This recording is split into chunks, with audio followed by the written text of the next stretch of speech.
నమస్తే, మనతో పాటు రాజేష్ నాయక్ ఉన్నారు, మాట్లాడదాం. అన్న నమస్తే.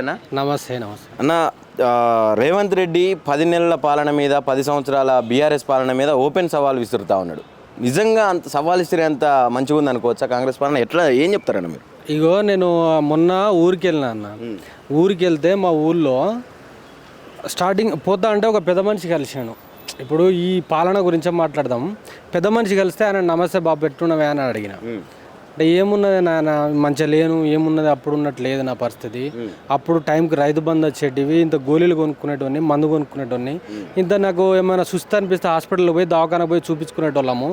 మాకు టైంకి పెన్షన్లు వచ్చేటివి, అంతా మేము సవ్యంగా ఉండేది. అప్పుడేమో మా దగ్గర డబ్బులు ఉంటే మా మనవళ్ళకు మనవరాళ్ళకు మేము ఇంత కొనిచ్చేటోళ్ళము. బట్ ఇప్పుడు ఆ పరిస్థితి లేదు, వాళ్ళ దగ్గర నుంచి మేము అడుక్కోవాల్సి వచ్చిందని వాళ్ళు చెప్పారు. అట్లా అని చెప్పి కొంచెం ముందుకు పోయినాం. ముందుకు పోతే అక్కడ ఒక అమ్మ కనబడ్డది. అమ్మ, ఏందమ్మా తెలంగాణ రాష్ట్రంలో ఇప్పుడు వచ్చిన ప్రజాపాలన ఎట్లున్నదని అడిగిన. అడిగితే ఆ అమ్మ ఏమంటది అని అంటే, నాయన ఏమున్నది, అంత దరిద్రపు కొట్టు పాలన ఇది తయారైంది. ఇలా తెలంగాణ రాష్ట్రంలో ప్రజాపాలన అని చెప్పిండు. మాకు 2500 రూపాయలు పెన్షన్ ఇస్తా అన్నాడు, ఇప్పటివరకు ఇవ్వలేదు. గ్యాస్ ఫ్రీ చేస్తా అన్నాడు, ఇప్పటివరకు కనీసం ఊళ్ళో ఒక 5గురికి 6గురికి తప్ప మిగతా వాళ్ళకి లేని పరిస్థితి అని చెప్పేసి ఆమె మన్ను పోసే ప్రయత్నం చేస్తూ ఉంది. అట్నుంచి కొంచెం అంత ముందుకు పోయినాం. ముందుకు పోస్తే ఆ చౌరస్తాలో ఒక 4 పొరాలు కూర్చొని ఉన్నారు, యువకులు నాలాంటి వాళ్ళు. కూర్చో వాళ్ళని అడిగిన, వాళ్ళతో ఇంటరాక్ట్ అయితే వాళ్ళు ఏమంటారు అని అంటే, నా అన్న అప్పుడు కేసీఆర్ ప్రభుత్వమే మంచిగా ఉండే అని అంటారు. ఎందుకే మీకు 55,000 ఉద్యోగాలు ఇచ్చినట్టు కదా రేవంత్ రెడ్డి అని చెప్పేసి ఆయన చెప్తా ఉంటాడు కదా అంటే, వాని బొంద వాడెక్కడ ఇచ్చిండన్న, అప్పుడు గత ప్రభుత్వమే ఇచ్చిన నోటిఫికేషన్లనే ఆయన ఫిల్ చేసి నోటిఫికేషన్లు మొత్తం దాన్ని ఫిల్ చేసి ఉద్యోగాలు ఇచ్చిన తప్ప వీడిచ్చిన దాఖలాలు అసలు కనీసం లేవు. ఈ దరిద్ర ముండకొడుకు వచ్చిన తర్వాత 2 లక్షల ఉద్యోగాలు ఇస్తా అన్నాడు, నిరుద్యోగ భృతి ఇస్తా అన్నాడు. ఏది కూడా లేక ఇవాళ మేము ఊరికి వచ్చి మళ్ళీ వ్యవసాయం చేసుకోవాలి, రేపటి రోజున మళ్ళీ కరువు పని స్టార్ట్ అవుతుందని చెప్పేసి మేము వచ్చినామన్నా కరువు పని అయినా చేసుకోవాలని చెప్పేసి ఆయన అన్నాడు. అట్నుంచి కొంచెం ముందుకు పోయినా ఒక అడ్డా కనబడ్డది, ఒక ఆటో అడ్డా కనబడ్డది. ఆటో అడ్డాకి పోతే వాళ్ళు పచ్చీసు లోడో ఆడుకుంటా ఉన్నారు ఆటో డ్రైవర్లు. ఏందన్నా అని చెప్పేసి వాళ్ళతో ఇంటరాక్ట్ అయితే, ఏమున్నది గిదే మా బతుకు, ఫ్రీ బస్ అని చెప్పిండు, ఆ మహిళలు కొట్టుకుంటా ఉన్నారు, ఆ పథకం ఏందో కానీ మా యొక్క బతుకు మొత్తం ఆగమైపోయిందని చెప్పేసి వాళ్ళు మాట. అరే మీకు ఇస్తాన్న 12,000 రూపాయలు ఇస్తున్నానని నేను అడిగిన. అది లేదు ఏది లేదు, అంత బుత్త కథ, ఈ దరిద్ర బ్లమ్డి కొడుకు ఎప్పుడు పోతాడు అని చెప్పేసి మేము చూస్తూ ఉన్నాము, కేసీఆర్ రావాలని చూస్తూ ఉన్నాం అని చెప్పేసి వాళ్ళు మాట్లాడుతూ ఉన్నారు. కాబట్టి ఎక్కడ కూడా వీడి ఇచ్చిన హామీలు నెరవేర్చలేదు.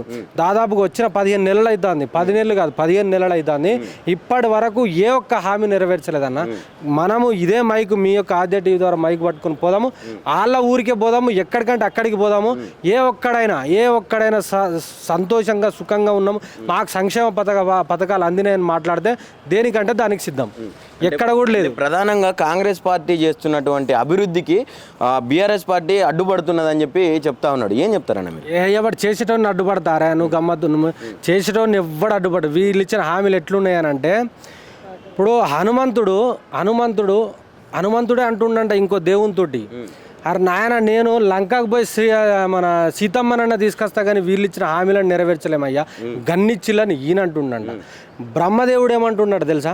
బ్రహ్మదేవుడు ఏమంటుండు అని అంటే, అరే ఇంకో 2-3 సృష్టిలను సృష్టించవచ్చు నేను, కానీ ఈ కాంగ్రెస్ ఇచ్చిన హామీలను నెరవేర్చు నా తరం కాదు నాయన అని చెప్పేసి ఆయన లబోదివో కొట్టుకుని, దేవుళ్ళు లబోదివో కొట్టుకుంటారు ఆయనని చూస్తే. వీళ్ళు ఇచ్చిన హామీలు అట్లాంటివి 420 హామీలు, 6 గ్యారంటీలు, ఒక్కటి కూడా నెరవేర్చలేదు. కనీసం ఒక్కడు కూడా నెరవేర్చలేదు. వీళ్ళంతా దరిద్ర బాడకావులు, వీళ్ళకి పాలన చేత కాదు, వీళ్ళంతా స్టూపిడ్ ఫెలోస్. Stupid fellows. ఒక్కటి కూడా నెరవేర్చలేదు, ఒక్కటి కూడా అమలు చేయలేదు అని చెప్తా ఉన్నావు అన్న. మరి గడిచిన సంవత్సరంన్నర కాంగ్రెస్ ప్రభుత్వం ఏం చేసింది అసలు? అంటే ఇచ్చినటువంటి 6 గ్యారంటీలలో ఒక్క గ్యారంటీ అమలు కాలేదు, ఒక్క హామీ అమలు కాలేదని చెప్తా ఉన్నావు. ఏం చేసిరు అనుకో? వాళ్ళు చేసింది ఒకటే, కమిషన్లు కావాలి, వాళ్ళ కాంట్రాక్టులు, వాళ్ళ జేబులు నిండాలి, వాళ్ళ కుటుంబం బాగుపడాలి, వాళ్ళ అల్లుడు బాగుపడాలి, వాళ్ళకున్న సంబంధించిన అన్నదమ్ములు బాగుపడాలి తప్ప ఈ తెలంగాణ రాష్ట్రంలో ఉన్నటువంటి 4 కోట్ల జనాలు, ఈ బండ వర్గాలు, మేధావులు, జర్నలిస్టులు ఎవ్వడు కూడా బాగుపడద్దు. ఈ పేద ప్రజలు మంచిగా ఉండదు వాళ్ళ దృష్టిలో. మొత్తం ఈ రాష్ట్రాన్ని సర్వనాశనం చేసినాం అనుకో కథం అయిపోద్ది అని చెప్పేసి చూస్తూ ఉన్నారు తప్ప. అయితే మంచి ఏమంటారు హామీలు, మంచి స్కీమ్స్ కూడా ప్రవేశపెట్టారు. ఇప్పుడు హైడ్రా అని తెచ్చిర్రు, అది కూడా రీసెంట్గా ఇప్పుడు చెరువుల పునరుద్ధీకరణలో భాగంగా నిన్న మొన్న బతుకమ్మ కుంటల అది నిజమే ఇది అని చెప్పి ఒక గొప్పగా చేస్తున్నారు. హైడ్రా గొప్పది అని చెప్పి చెప్తా ఉన్నారు. అనేక ప్రచారాలు జరుగుతాయి. మరి దీన్ని ఎట్లా చూస్తారన్న మీరు? ఏం కాలేదని చెప్తున్నారు. హైడ్రా గొప్పదని నువ్వు ఏ ఒక్కడైనా చెప్తుండా? హైడ్రా బాధితులు ఇవాళ తెలంగాణ భవన్కి వచ్చేసి బారులు తీరుతూ ఉన్నారు. ఇవాళ ఏ ఒక్కడు కూడా సుఖంగా లేరు. హైడ్రా అనేది నీ తమ్మునికి, నీ అన్నకేమో ఒక న్యాయము, ఇంకొకరికి ఒక న్యాయమా? నీ తమ్మునికి బఫర్ జోన్లో ఉన్నదని అంటే మీ అన్నకి బఫర్ జోన్లో ఉంటే ఆయనకేమో నోటీసులు ఇస్తావు, మిగతా వాళ్ళకేమో ఇవాళ శుక్రవారం శనివారం వస్తే భయాందోళనకు గురవుతారు. నా ఇల్లు ఎప్పుడు కూలిపోతా అని చెప్పేసి భయాందోళన ఉన్నారు. అరే లుచ్చా, నీకు సిగ్గు శరం ఉంటే నీకు సంబంధించిన తిరుపతి రెడ్డికి సంబంధించిన ఇల్లు కూలగొట్టు. అదేవిధంగా మాజీ మంత్రి అయినటువంటి మహేందర్ రెడ్డి ఇల్లు కూలగొట్టు. పొంగులేటి శ్రీనివాస్ రెడ్డి వాళ్ళకి సంబంధించిన వాళ్ళన్నీ హైడ్రా పరిధిలో వస్తాయి కదా, బఫర్ జోన్లో ఉన్న ఎఫ్టీఎల్లో ఉన్నాయి. వాటిని కూలగొట్టే దమ్ము లేక ఈ దద్దమ్మ ఇవాళ పొద్దుగాల లేస్తే పేద ప్రజల మీద, పేదోళ్ళ మీద పడతా ఉన్నాడు. హైడ్రా కుంటలా నిజంగానే నీళ్ళు వచ్చినాయి కదా, ఒక 5 ఫీట్ల లోతుల్ని. నీళ్ళు ఎక్కడి నుంచి వచ్చినాయి? పైపు పలిగింది. ఆ తవ్వుతా అంటే పైపు పలిగింది. పైపు పలిగిన నీళ్ళు వచ్చినాయి అంటారా? ఏం మాట్లాడతారే, గమ్మత్ చెప్తాను. అది ఇట్లా జేసీబీ తోటి తవ్వుతాడ, పైపు పలిగి నీళ్ళు వచ్చినాయి. దానికి రేవంత్ రెడ్డి అనుకుంటాడట, ఓరు నాయన నా పాలనలోనే 5 ఫీట్లలోనే నీళ్ళు వచ్చినాయి అని చెప్పేసి ఆడ సంకలు గుద్దుకుంటాడట. ఓరు నాయన ఆ తర్వాత ఇంకొకరు సార్ అది పైపు పలిగిందంటే, అరే గాడిది కొడుకులారా ముందనే చెప్పారు అరబై అని చెప్పేసి వాడంటాడు. అసలు ఏం మాట్లాడేది వాళ్ళకి ఏం తెలియదు, వాడు ఏం చేస్తాడో తెలియదు. అంత ఉత్త కథ, డొల్ల దుకాణం వాళ్ళది, అంత డొల్ల దుకాణం. ఇప్పుడు ఎవరైతే ఇప్పుడు ఈ కాంగ్రెస్ పార్టీ మీద విమర్శలు చేస్తూ ఉన్నారో, ప్రజలు అనేక రకాలుగా ప్రశ్నిస్తూ ఉన్నారు. ఏ మీడియా పోయినా రేవంత్ రెడ్డిని కావచ్చు, కాంగ్రెస్ ప్రభుత్వాన్ని కావచ్చు, కాంగ్రెస్ ఎమ్మెల్యేలను కావచ్చు తిడుతూ ఉన్నారు. అంటే మాకు ఇచ్చినటువంటి హామీలు నెరవేర్చలేదు, అది ఇది అని చెప్పి.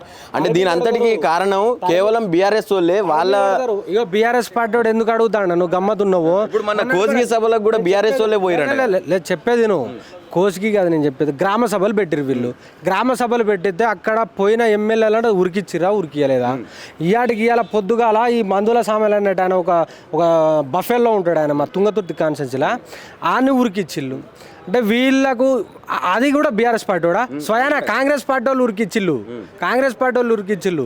తెలంగాణ రాష్ట్రంలో ఇప్పటికే ఓపిక పట్టిలు 15 నెలలు చూసిరు వీళ్ళను, ఉరికిచ్చిళ్ళు కదా. నెక్స్ట్ ఏం చేస్తారంటే తరుముతారు, కొడతారు వీళ్ళను, ఒక్కొక్కడు కొడుకుతారు. మొన్న ఒక ఎమ్మెల్యే ఏం చేసిండు తెలుసా? మా ఉస్మానియా యూనివర్సిటీ నుంచి పోతా అంటే ఏడ అడుగుతారు అని చెప్పేసి కుర్చీ వెనకకేసుకొని వాని సీటు వెనక కనుక్కొని కనబడకుండా పోతుండు. అర్థమైందా? గట్లాంటి భయాందోళనలో ఉన్నారు వీళ్ళు. మమ్మల్ని ఏడ పెండతోటి కొడతారో, మా మీద కోడిగుడ్ల దాడి జరుగుతుందో, టమాటాలతోటి కొడతారో, చెప్పులతోటి కొడతారో అని చెప్పేసి భయంలో ఉన్నారు. రైట్ అన్న, ఇప్పుడు కాంగ్రెస్ పార్టీకి ఒక టైం ఇచ్చినాం, కేసీఆర్ ఒక టైం ఇచ్చిండని చెప్పారు. కేసీఆర్ ఒక దాదాపుగా ఒక 6-7 నెలల తర్వాత తెలంగాణ భవన్కి వచ్చిండు ఫామ్ హౌస్ నుండి. రా కేసీఆర్, నువ్వు దమ్ముంటే బయటకు వచ్చి మాట్లాడు అన్న రేవంత్ రెడ్డి. ఇప్పుడు ఆయన మీద అంటే ఎట్లా ఉండబోతుంది? నిజంగా టైం ఇచ్చిన గడువు పూర్తయింది, మరి ఎలాంటి యాక్షన్ తీసుకోబోతున్నారు? ప్రజల పక్షాన ఎట్లా స్టాండ్ తీసుకోబోతున్నారు? యాక్షన్ అంటే ఏం లేదు. వాళ్ళు ఇచ్చిన 420 హామీలు ఏవైతే ఉన్నాయో 6 గ్యారంటీలు నెరవేర్చే వరకు ఇళ్ళ లాగులల్లో తొండలేరుచుడే, వీళ్ళ గుడ్లు తీసి గోలీలాడుకునుడే, వీళ్ళను మా చెట్టు గట్టి కొట్టుడే.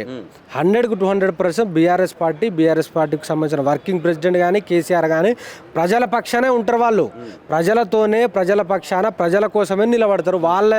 వీళ్ళు ఇచ్చిన హామీలు నెరవేర్చే వరకు వివిధ రూపాలలో నిరసన కార్యక్రమాలు చేస్తాం, ధర్నాలు చేస్తాం, రాస్తారోకలు చేస్తాం, వంట వార్పులు చేస్తాము, అదేవిధంగా ముట్టడికి పిలిపిస్తాము. అన్ని రకాలుగా ప్రజాస్వామ్యబద్ధంగా ఏవైతే ఉన్నాయో ప్రతిదీ మేము మా యొక్క పార్టీ నుంచి 100% చేసే ప్రయత్నాలు జరుగుతూ ఉన్నాయి. ఆ వర్కౌట్ నడుస్తూ ఉన్నది. 100-20 ఇడిచిపెట్టేది లేదు. మేము కమిటీలు వేసుకుంటాం. రేపటి తర్వాత కమిటీలు వేసుకున్నాక క్షేత్రస్థాయిలో వెళ్తాము. జనాలకు ప్రతి ఇల్లు, గడప గడప, వాడ ఊరు, నియోజకవర్గాలు, మండలాలు తిరుగుతాము.